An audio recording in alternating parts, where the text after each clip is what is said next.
आपका दोस्त रॉको से आपके चैनल योर सक्सेस में आपका हार्दिक स्वागत है।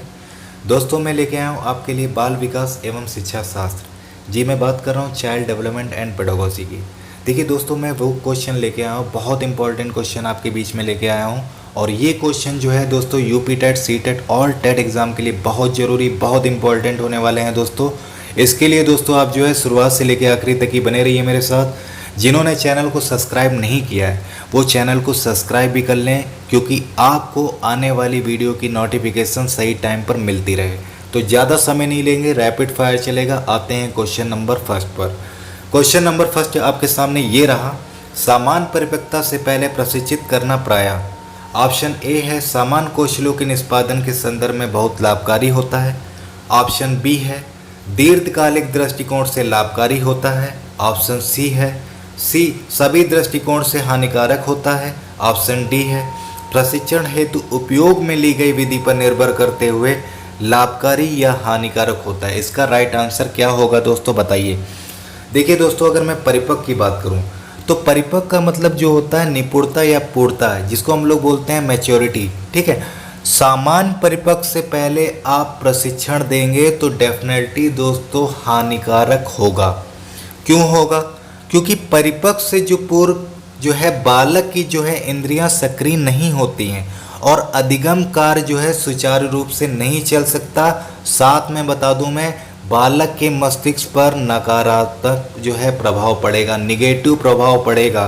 तो हमारा जो राइट आंसर होगा सी होगा, सभी दृष्टिकोण से हानिकारक होता है। बल्कि हमें जो है लाभकारी नहीं हो रहा है, ना ही लाभकारी हानिकारक होता है। तो सी हमारा दोस्तों राइट आंसर होगा। बहुत बढ़िया दोस्तों, सी हमारा राइट आंसर है। बहुत बढ़िया, बहुत उम्दा। ठीक है, आते हैं क्वेश्चन नंबर सेकंड पर। बाल्यकाल होता है, ऑप्शन ए है जन्म से लेकर 3 वर्ष की आयु तक। ऑप्शन बी है तीसरे वर्ष से लेकर 6 वर्ष की आयु तक। ऑप्शन सी है छठे वर्ष से लेकर 12 वर्ष की आयु तक। ऑप्शन डी है दूसरे वर्ष से लेकर 10 या 12 वर्ष की आयु तक। बताइए इसका राइट आंसर क्या होगा। देखिए, अगर मैं बता दूं रॉस के अकॉर्डिंग शैशवावस्था जो चलती है 0 से 5, ठीक है। बाल्यावस्था क्या चलती है 6 से 12। अगर किशोरावस्था की मैं बात करूं तो 12 से 18। अगर मैं प्रौढ़ावस्था की बात करूं तो वो चलती है दोस्तों 18 से 40।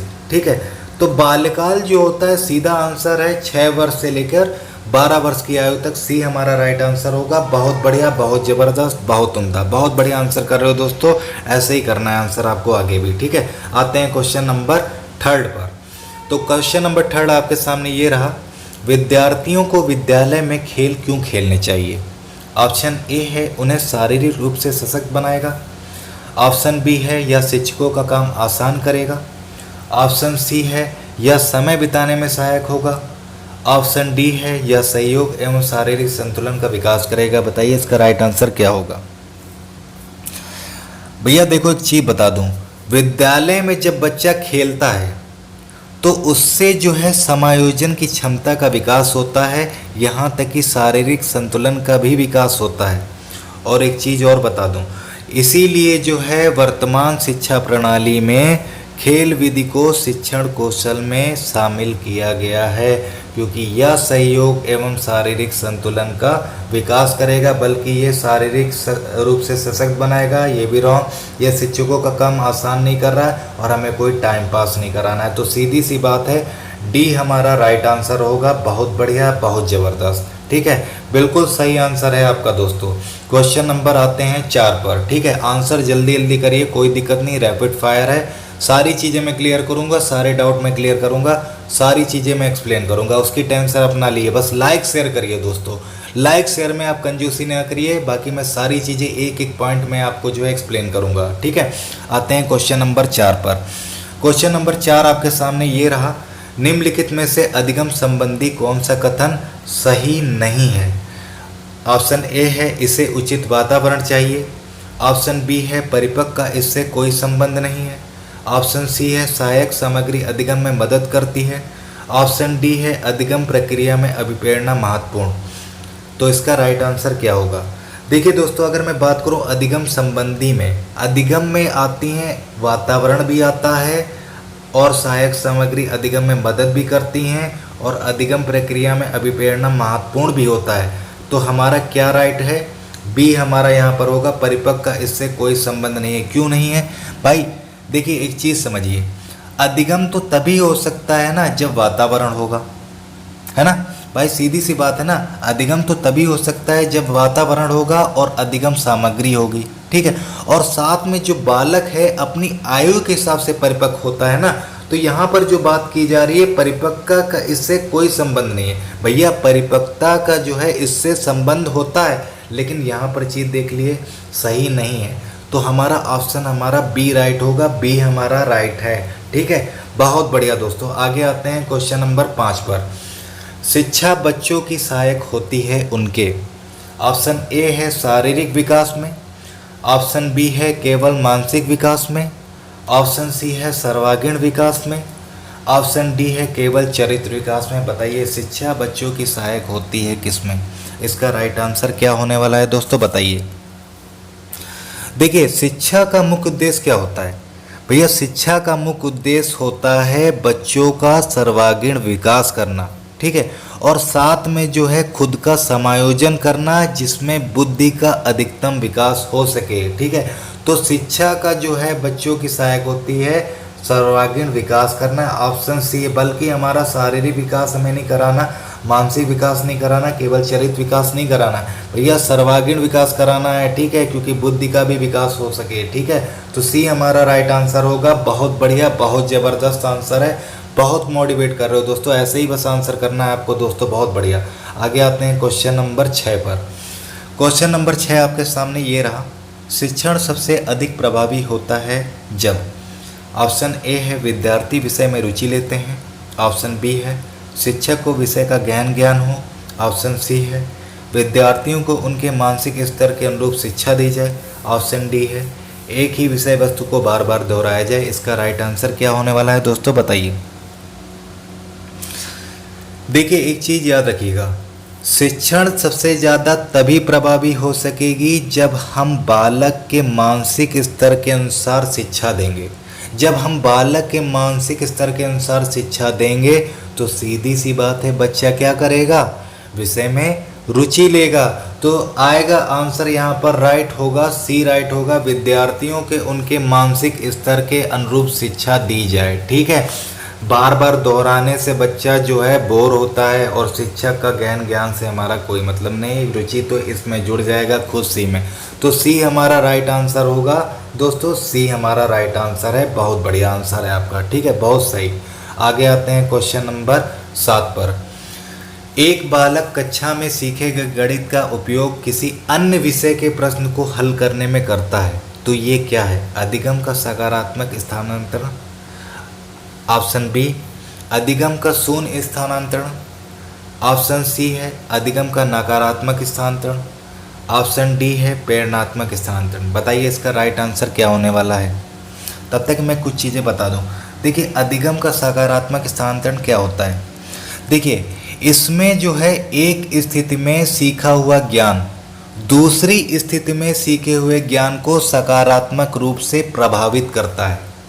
मैं अधिगम का सकारात्मक की बात कर रहा हूँ। जैसे मान लीजिए आपने पूर्व ज्ञान में जो सीखा और जो नए ज्ञान में जो सीख रहे हो वो सकारात्मक रूप से प्रभावित कर रहा है। जैसे एग्जाम्पल मैं बता रहा हूँ, पहले आपने क्या सीखा था? साइकिल, लेकिन बाद में क्या सीख लिया? मोटरसाइकिल सीख लिया ना चलाना। तो ये चीज़ समझ गए सकारात्मक क्या होता है। अब आते हैं अधिगम का शून्य स्थानांतरण क्या होता है। अधिगम का जो शून्य जो अधिगम होता है ये चीज़ क्या होता है मैं बताऊंगा। देखिए पूर्व अधिगम में और नए अधिगम में ना तो ये सहायता करता है और ना ही बाधा उत्पन्न करता है, ठीक है। जैसे मैं बात करूं, पहले आपने गणित सीखा था, बाद में क्या सीख लिया? हिंदी भाषा को सीखना, है ना। पहले आपने गणित सीखी, बाद में क्या सीखी? हिंदी। तो ये आ गया है अधिगम का शून्य में, ठीक है। अब मैं बात करूं अधिगम का नकारात्मक की बात अगर करता हूं तो पूर्व अधिगम यदि नए अधिगम में बाधा उत्पन्न करता है, भाई पुराना जो अधिगम है और नए अधिगम में जो ये बाधा उत्पन्न कर रहा है, तो वहाँ पर दोस्तों होगा अधिगम का नकारात्मक और प्रेरणात्मक क्या मतलब क्या होता है, ये तो इंस्पायरेशन हो गया, ठीक है, जो आपका पहले इंस्पायरेशन था बाद का इंस्पायरेशन होता है वो चीज़, ठीक है। तो ये चीज़ हुई क्लियर। तो एक बालक कक्षा में सीखे हुए गणित का उपयोग किसी अन्य विषय में कर रहा है तो वो होगी अधिगम का सकारात्मक। मैंने बताया ना, पहले आपने साइकिल सीखी, बाद में क्या सीखी, मोटरसाइकिल, ठीक है। तो वही चीज़ हो गई, ए ऑप्शन हमारा यहाँ पर राइट होगा। तो ये चीज़ आपको क्लियर हो गई ना दोस्तों। आगे आते हैं क्वेश्चन नंबर 8 पर, ठीक है। सारी चीज़ें देखिए, मैं सारी चीज़ें क्लियर करूँगा, कुछ नहीं छोड़ूंगा, हर चीज़ का मतलब सीखो, इसका मतलब होता क्या है, ठीक है, जानना जरूरी है। यही चीज़ मैं बताता हूँ, लाइव टेस्ट का यही कमाल होता है कि यहाँ पर जो चीज़ हमें नहीं पता होती है वो चीज़ क्लियर हो जाती है, ठीक है, इसीलिए कहता हूँ। आते हैं क्वेश्चन नंबर 8 पर दोस्तों। क्वेश्चन नंबर 8 हमारा ये रहा कि निम्नलिखित में से कौन सा कारक बच्चे के संवेगात्मक विकास को सबसे कम प्रभावित करता है। सबसे कम की बात कर रहा है, परिवार, ऑप्शन बी है आर्थिक स्थिति, ऑप्शन सी है स्वास्थ्य, ऑप्शन डी है खेलकूद। बताइए इसका राइट आंसर क्या होगा। देखिए, अगर मैं बात करूं बच्चों के जो संवेगात्मक विकास को जो सबसे अधिक प्रभावित करता है दोस्तों, वो हमारा करता है वातावरण करता है, पारिवारिक वातावरण करता है और आर्थिक स्थितियां भी करती हैं, यहाँ तक कि मैं बता दूं स्वास्थ्य भी करता है। लेकिन जो खेलकूद होता है ये संवेगात्मक विकास को प्रभावित नहीं करता है, ठीक है। ये चीज़ क्योंकि जो खेल है, खेल क्या है, खेल जो है बालक के समायोजन और शारीरिक विकास का महत्वपूर्ण घटक है, ठीक है। तो ऑप्शन हमारा जो होगा डी राइट होगा, ठीक है। बहुत बढ़िया दोस्तों, डी हमारा यहाँ पर राइट होगा। खेलकूद प्रभावित करने वाले जो कारक हैं परिवार है, आर्थिक स्थिति, स्वास्थ्य है, ठीक है, खेलकूद नहीं है, ठीक है। ये चीज़ हो गई होगी क्लियर आपको, ठीक है। आगे आते हैं क्वेश्चन नंबर 9 पर। क्वेश्चन नंबर 9 आपके सामने ये रहा, अंतर्मुखी व्यक्तित्व एवं बहिर्मुखी व्यक्तित्व का वर्गीकरण किसने किया। ऑप्शन ए है फ्रायड ने किया, ऑप्शन बी है युंग ने किया, ऑप्शन सी है मन ने किया, ऑप्शन डी है आल्पोर्ट ने किया। थोड़ा स्लो मोशन में पढ़ाऊंगा क्योंकि जब चीज़ आती है क्लियर करना तो वहाँ पर मुझे पता है स्लो मोशन में बोलूँगा तभी आपको समझ में आएगा, ना तो सर के ऊपर निकल जाएगा ना। तो बताइए इसका आंसर क्या होने वाला है दोस्तों। देखिए, अंतर्मुखी व्यक्तित्व और बहिर्मुखी व्यक्तित्व का जो वर्गीकरण है दोस्तों वो युंग ने किया, बी हमारा राइट होगा। एक चीज़ और समझ लिए, युंग के अनुसार जो है सामाजिक अंतर्क्रिया की दृष्टि से व्यक्तित्व को जो है 3 भागों में बांटा गया है। 3 भाग कौन से हैं, एक तो हो गया आपका अंतर्मुखी, ठीक है, एक क्या हो गया आपका अंतर्मुखी, ठीक है, एक क्या हो गया बहिर्मुखी, ठीक है, एक क्या हो गया उभयमुखी। तो ये चीज़ याद रखिएगा, 3 भागों में बांटा गया है, एक अंतर्मुखी, एक बहिर, एक उभय, ठीक है। ये चीज़ हुई क्लियर, यहाँ पर आंसर है बी हमारा युंग, ठीक है। ये चीज़ सही हुई है ना, समझ में आ रहा है बात, ठीक है, बहुत बढ़िया। आगे आते हैं क्वेश्चन नंबर 10 पर। क्वेश्चन नंबर 10 आपके सामने ये रहा कि पियाजे के संज्ञानात्मक विकास के 4 चरणों में कौन सा सम्मिलित नहीं है। सम्मिलित नहीं है, क्वेश्चन जरूर आप पढ़िएगा क्योंकि क्वेश्चन आप लोग जानते हो क्या है, आंसर आप बस जल्दी में करना चाहते हो और जल्दी में सारा जो है आंसर गलत कर लेते हो। तो क्वेश्चन को जो है पढ़िए पहले, ठीक है। तो बताइए ऑप्शन क्या होगा। ऑप्शन ए है इंद्रियगामक अवस्था, ऑप्शन बी है पूर्व सक्रियात्मक अवस्था, ऑप्शन सी है उत्तर सक्रियात्मक अवस्था, ऑप्शन डी है अमूर्त सक्रियात्मक अवस्था। बताइए पियाजे के संज्ञानात्मक विकास के 4 चरणों में कौन सा सम्मिलित नहीं है। बताइए इसका राइट आंसर क्या होगा। देखिए, पियाजे जी की जो 4 अवस्थाएं हैं, एक तो आती है इंद्रिय, ये चलती है 0 से 2, ठीक है। उसके बाद आती है पूर्व सक्रियात्मक, ये चलती है दोस्तों 2 से 7, ठीक है। उसके बाद आती है दोस्तों कौन सी आती है, अमूर्त सक्रियात्मक, ठीक है। अमूर्त सक्रियात्मक आती है, ये चलती है क्या 7 से 11, ठीक है। उसके बाद आती है आपका औपचारिक, औपचारिक क्या चलती है 11, ठीक है। ये मूर्त कर लीजिएगा, ठीक है। मूर्त सक्रियात्मक होगी 7 से 11, उसके बाद आएगी औपचारिक आपकी, ठीक है। औपचारिक होगी, औपचारिक हमारी होगी 11 से, ठीक है। तो क्या नहीं होता है इसमें यहाँ पर उत्तर सक्रियात्मक, उत्तर सक्रियात्मक हमारी नहीं आती है, ठीक है। सी हमारा राइट आंसर है, ठीक है। एक तो हो गई पियाजे की संज्ञानात्मक इंद्रिय, पूर्व, और हमारा क्या आता है मूर्त और अमूर्त, ठीक है। ये 4 अवस्थाएं होती हैं, ठीक है। आगे आते हैं क्वेश्चन नंबर 11 पर। क्वेश्चन नंबर 11 आपके सामने ये रहा, निम्नलिखित में से कौन सा कथन सही नहीं है? ऑप्शन ए है विकास और बुद्धि वृद्धि एक दूसरे के पर्यायवाची हैं। ऑप्शन बी है विकास एक सतत प्रक्रिया है। ऑप्शन सी है वृद्धि विकास का ही भाग है। ऑप्शन डी है विकास कार्य क्षमता, कार्य कुशलता और व्यवहार में होने वाले गुणात्मक परिवर्तन को प्रकट करता है। बताइए इसका राइट आंसर क्या होगा? निम्नलिखित में से कौन सा कथन सही नहीं है?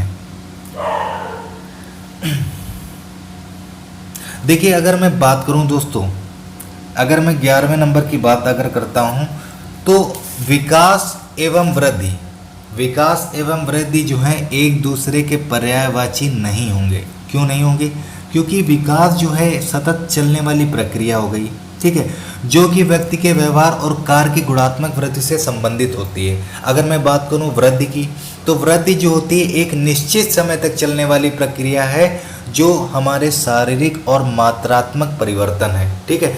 तो हमारा राइट आंसर होगा विकास और बुद्धि एक दूसरे के पर्यायवाची हैं। तो ये हमारा जो है सही नहीं है, बल्कि विकास एक सतत प्रक्रिया, ये सही है, बुद्धि विकास का भाग है, ये सही है, डी भी सही है, लेकिन हमारा ए ऑप्शन जो है वो सही नहीं है, मतलब ये राइट होगा, ए ऑप्शन होगा, ठीक है। कथन में ये चीज़ ए ऑप्शन नहीं है, ठीक है।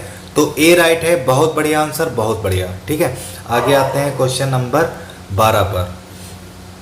क्वेश्चन नंबर 12 ये रहा, निम्नलिखित में से कौन सी नैतिक आदत नहीं है? ऑप्शन ए है सत्य बोलना। ऑप्शन बी है सहानुभूति दिखाना। ऑप्शन सी है सही उच्चारण करना। ऑप्शन डी है जीवों पर दया दिखाना। बताइए निम्नलिखित में से कौन सा नैतिक आदत नहीं है? इसका राइट आंसर क्या होगा दोस्तों? देखिए, अगर मैं नैतिक बात की करूँ, अगर नैतिक बात करूँ तो नैतिक बात में क्या आता है? सत्य बोलना आता है, सहानुभूति दिखाना भी आता है, जीवों पर दया दिखाना भी आता है, यहाँ तक कि मैं बात करूँ कि दूसरों की सहायता करना भी आता है, ठीक है। लेकिन एक ये चीज़ क्या है? सी ऑप्शन, सही उच्चारण करना, ये नैतिक में थोड़ी ना आता है। उच्चारण नहीं होता है, सही उच्चारण नहीं होता है। सी हमारा राइट होगा यहाँ पर, ठीक है। नैतिक आदत में सही उच्चारण नहीं होगा, ठीक है। बहुत बढ़िया आंसर आप लोग कर रहे हैं, बहुत बढ़िया, ज़बरदस्त। लेकिन दोस्तों आप लोग लाइक शेयर में कंजूसी कर रहे हैं। लाइक शेयर करा करिए। देखिए गला भी बैठ रहा है, तबीयत भी अंदर से ठीक नहीं है, लेकिन फिर भी जो है लाइव टेस्ट लेना पड़ता है, क्योंकि ज़्यादा क्वेश्चन आपके बीच में रख सकूं, आप ज़्यादा सीख सकें, बस इसलिए, ठीक है। इस चीज़ को समझा करिए दोस्तों आप लोग, है ना। आते हैं क्वेश्चन नंबर 13 पर। क्वेश्चन नंबर 13 आपके सामने ये रहा दोस्तों, निम्नलिखित में से कौन सा विकल्प शिक्षा मनोविज्ञान की एक सीमा है? ऑप्शन ए है बाल विकास की विभिन्न अवस्थाओं का ज्ञान। ऑप्शन बी है कक्षा की समस्याओं का समाधान। ऑप्शन सी है बालक केंद्रित शिक्षा। ऑप्शन डी है व्यक्तिगत विभिन्नताओं की समस्या। बताइए इसका राइट आंसर क्या होगा दोस्तों? क्वेश्चन नंबर 13 का राइट आंसर क्या होगा? देखिए इसका राइट आंसर होगा दोस्तों व्यक्तिगत विभिन्नताओं की समस्या शिक्षा मनोविज्ञान की एक सीमा है। व्यक्तिगत विभिन्नताओं की समस्या, ठीक है। बाल विकास की विभिन्न अवस्थाओं का ज्ञान, ये चीज़, और कक्षा की समस्याओं का समाधान, बाल केंद्रित शिक्षा, ये ठीक है। लेकिन डी की बात अगर करूँ, व्यक्तिगत विभिन्नताओं की समस्या, ये हमारा राइट होगा, डी हमारा राइट होगा दोस्तों, ठीक है। ये चीज़ हुई क्लियर। आगे आते हैं क्वेश्चन नंबर 14 पर।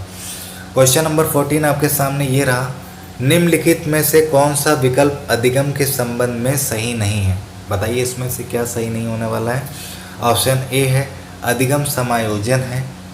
ऑप्शन बी अधिगम सिर्फ ज्ञान प्राप्ति है। ऑप्शन सी अधिगम विकास है। ऑप्शन डी अधिगम परिपक्वता है। बताइए इसका राइट आंसर क्या होने वाला है?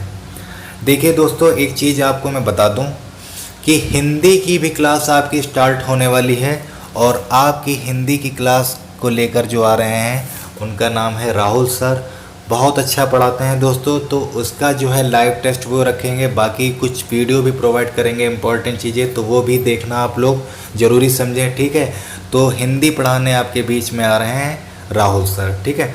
तो इसका राइट आंसर क्या होगा दोस्तों? निम्नलिखित में से कौन सा विकल्प अधिगम के संबंध में सही नहीं है? बताइए।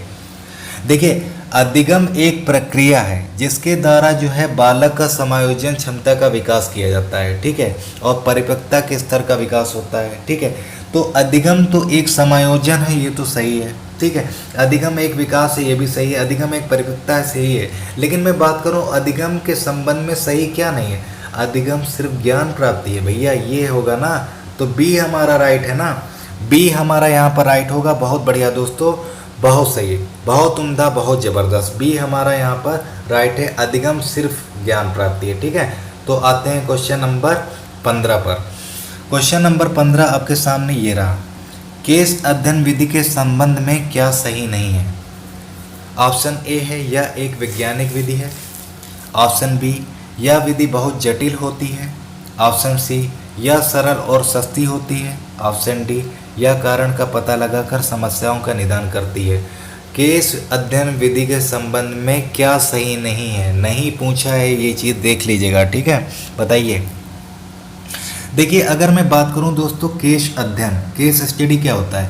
केस स्टडी जो है एक वैज्ञानिक विधि होती है, ठीक है। इसके द्वारा हम लोग क्या करते हैं, इसके द्वारा हम लोग समस्या का समाधान करते हैं। और ये दोस्तों जो है बहुत ही सरल और सस्ती भी होती है, ठीक है। और ये घटना के जो है उपकरण के में प्रयोग की जाती है। जब घटना आपने देखा हो ना, वहाँ पर उपकरण में ये प्रयोग की जाती है।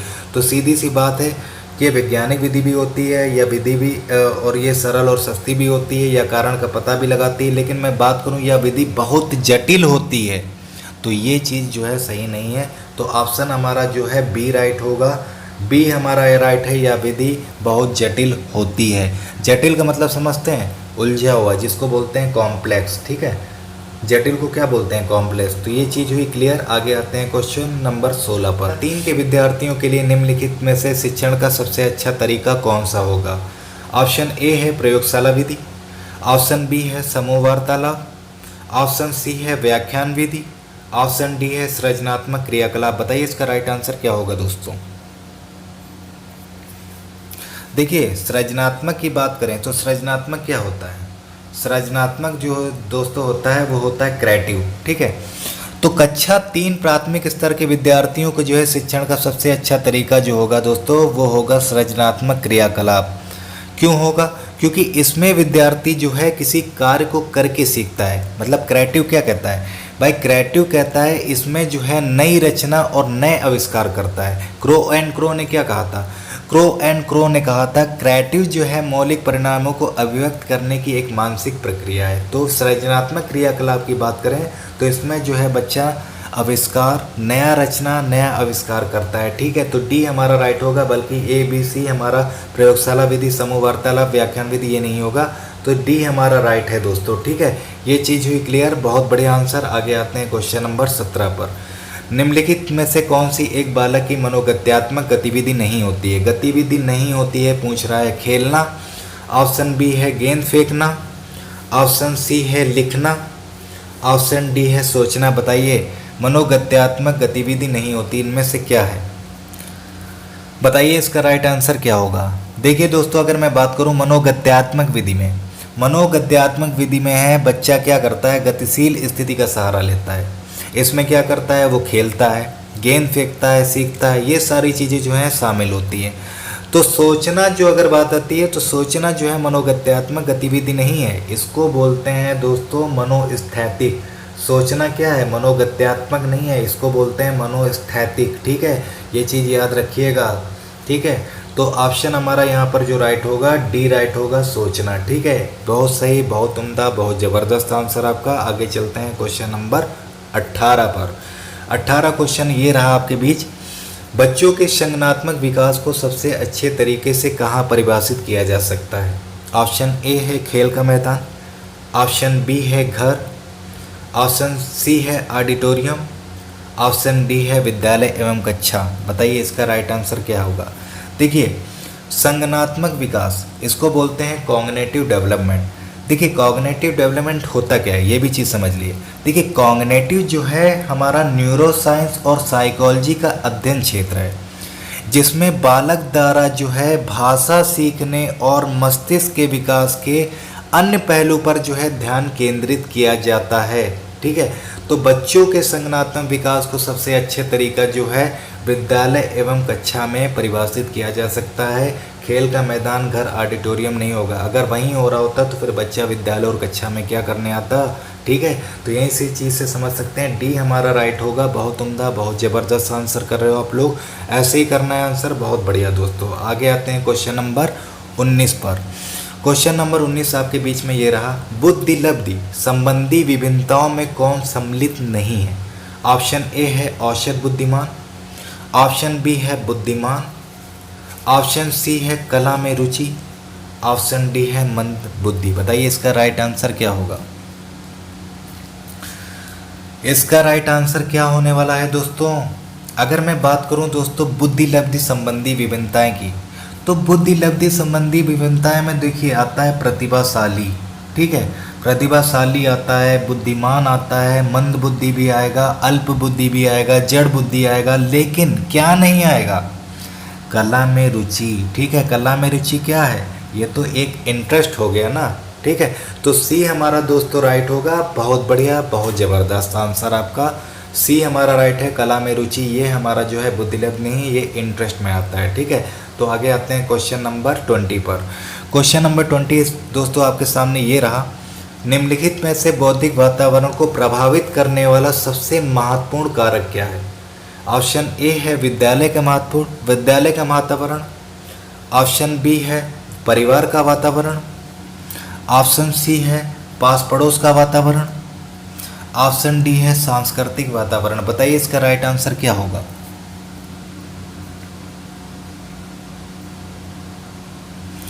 देखिए सीधी सी बात है, बौद्धिक वातावरण को सबसे ज़्यादा जो प्रभावित करता है वो है दोस्तों विद्यालय का वातावरण। विद्यालय का वातावरण होगा, क्योंकि विद्यालय के वातावरण से ही तो बालक के बुद्धि स्तर को बढ़ाया जाता है और नियंत्रित किया जाता है। तो सीधी सी बात है, परिवार का वातावरण, पास पड़ोस का वातावरण, सांस्कृतिक वातावरण, ये चीज़ नहीं होगा, विद्यालय का वातावरण होगा सबसे महत्वपूर्ण जो कारक है।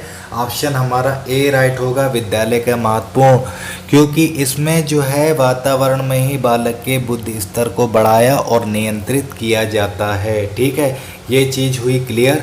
आगे आते हैं क्वेश्चन नंबर 21 पर। बताइए क्वेश्चन नंबर 21, पियाजे के अनुसार विकास की प्रथम अवस्था जन्म से 2 वर्ष में बच्चा अधिक उपयुक्त प्रकार से जिसके द्वारा सीखता है वो क्या है।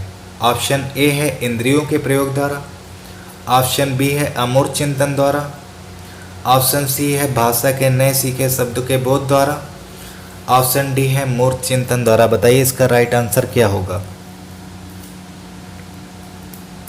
देखिए पियाजे की जो संज्ञानात्मक अवस्था की प्रथम अवस्था जो है वो क्या होती है, संवेदात्मक गामक अवस्था, जो कि क्या चलती है, जन्म से लेकर 2 वर्ष तक की चलती है। ठीक है, और इस अवस्था में बालक अपने इंद्रियों का प्रयोग करके वस्तुओं को पहचानता है और अन्य बातों को सीखता है। तो ऑप्शन हमारा क्या राइट होगा, ए राइट होगा, इंद्रियों का प्रयोग द्वारा, है ना, इंद्रियों के प्रयोग द्वारा। ठीक है, ए हमारा राइट है दोस्तों, बहुत बढ़िया। बल्कि अमूर्त चिंतन, भाषा के नए सीखे शब्द के बोध द्वारा, मूर्त चिंतन ये नहीं होगा, इंद्रियों के प्रयोग द्वारा। बहुत बढ़िया दोस्तों आपका आंसर, बहुत उम्दा, बहुत ज़बरदस्त। ऐसे ही आंसर करते रहिए दोस्तों। आगे आते हैं क्वेश्चन नंबर 22 पर।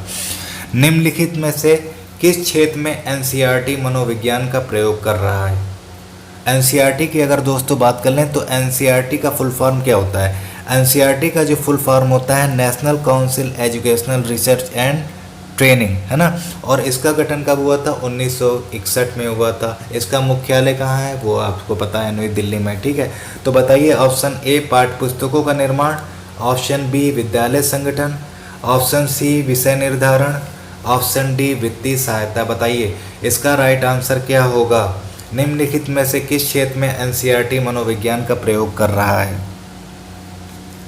देखिए पाठ्य पुस्तकों का निर्माण करने में जो है दोस्तों एनसीईआरटी, पाठ्य पुस्तकों के निर्माण करने में एनसीईआरटी प्रयोग कर रहा है, ताकि विद्यार्थियों की जो है बौद्धिक भिन्नता और विभिन्न बौद्धिक स्तर, जैसे जिसको कहते हैं वेरियस इंटेलेक्चुअल लेवल्स, ठीक है, इन चीज़ों के समान पाठ्यक्रम लागू किए जा सकें। ठीक है, इन चीज़ों पर पाठ्यक्रम लागू किया जा सके, इसलिए निम्नलिखित में से किस क्षेत्र में एनसीईआरटी पाठ्य पुस्तकों का निर्माण। ठीक है, ए हमारा राइट आंसर है। बल्कि विद्यालय संगठन विषय निर्धारण वित्तीय सहायता नहीं कर रहा है, ना ही विद्यालय वो संगठन कर रहा है। ठीक है, ए हमारा राइट आंसर होगा।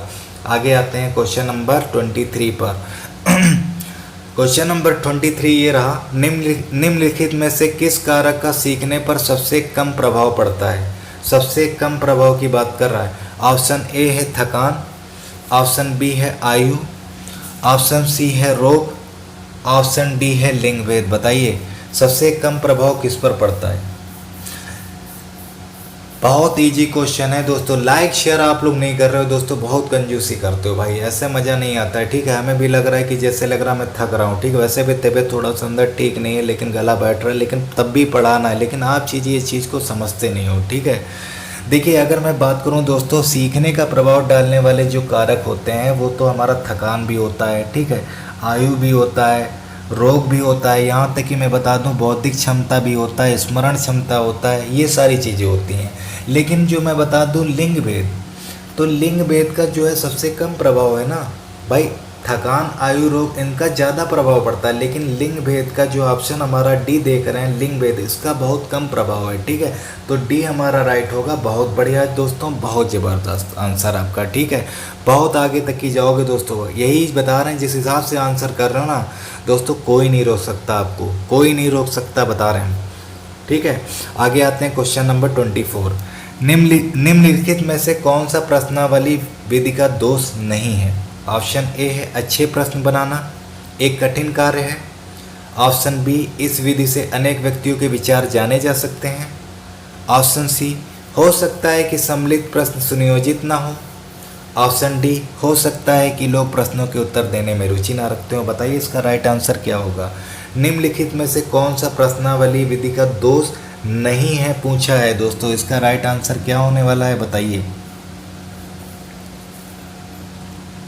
देखिए सीधी सी बात है दोस्तों कि प्रश्नावली जब विधि आती है तो इन विधियों में व्यक्ति के विचार को तो कोई भी नहीं जान सकता है, क्योंकि ये जो विधि है एक वस्तुनिष्ठ, क्या है, वस्तुनिष्ठ विधि है, और इसमें विचारों का समावेशन तो बिल्कुल नहीं हो सकता। तो सीधी सी बात है हमारा ऑप्शन जो है बी राइट होगा। इस विधि से अनेक व्यक्तियों के विचार जाने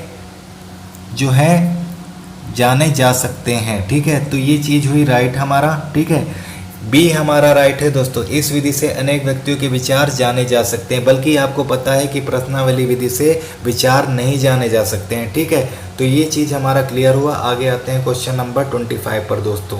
निम्नलिखित में से कौन सा लक्षण बहिर्मुखी व्यक्तित्व का नहीं है। ऑप्शन ए है मिलनसार, ऑप्शन बी है नेत्रोच्च शक्ति, ऑप्शन सी है आक्रामक स्वभाव, ऑप्शन डी है दिवा स्वप्न देखने वाला। बताइए इसका राइट आंसर क्या होगा दोस्तों। देखिए दोस्तों अगर मैं बात करूं बहिर्मुखी व्यक्तित्व में क्या क्या आता है। एक तो आता है मिलनसार, एक होता है नेत्रोच्च शक्ति, एक होता है आक्रामक स्वभाव। चौथी चीज़ मैं बता दूं अभिव्यक्ति की क्षमता, ये भी आता है बहिर्मुखी में। लेकिन बहिर्मुखी में व्यक्तित्व में क्या नहीं आता है, दिवा स्वप्न देखने वाला, मतलब ऑप्शन डी नहीं आता है। दिवा स्वप्न अच्छा दोस्तों होता क्या है, दिवा स्वप्न का मतलब होता है, जैसे मैं बता दूं कि जो जागने के दौरान जो है दिमाग में जो विचार आते हैं, जो अनुभव आते हैं, ये जो श्रृंखलाएं होती हैं, यही इसी को दिवा स्वप्न बोलते हैं। ठीक है, तो हमारा यहाँ पर ऑप्शन जो है दोस्तों डी राइट है। आपका भी आंसर जो है राइट है, बिल्कुल बहुत बढ़िया खेला आपने दोस्तों, बहुत ज़बरदस्त, बहुत उम्दा। ठीक है, तो यहाँ पर दोस्तों देखिए क्वेश्चन होते हैं समाप्त।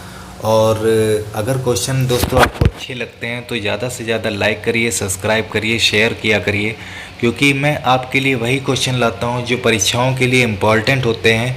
तो दोस्तों आपका भी थोड़ा सा ये फ़र्ज़ बनता है कि ज़्यादा से ज़्यादा जो है इसको व्हाट्सएप है, FB है, इस पर यहाँ पर जो है शेयर किया करिए। ठीक है, तो ये सारी चीज़ें करिए दोस्तों। और थैंक्स फॉर वॉचिंग दोस्तों। घर पे रहिए, सेफ रहिए, मस्त रहिए। धन्यवाद दोस्तों।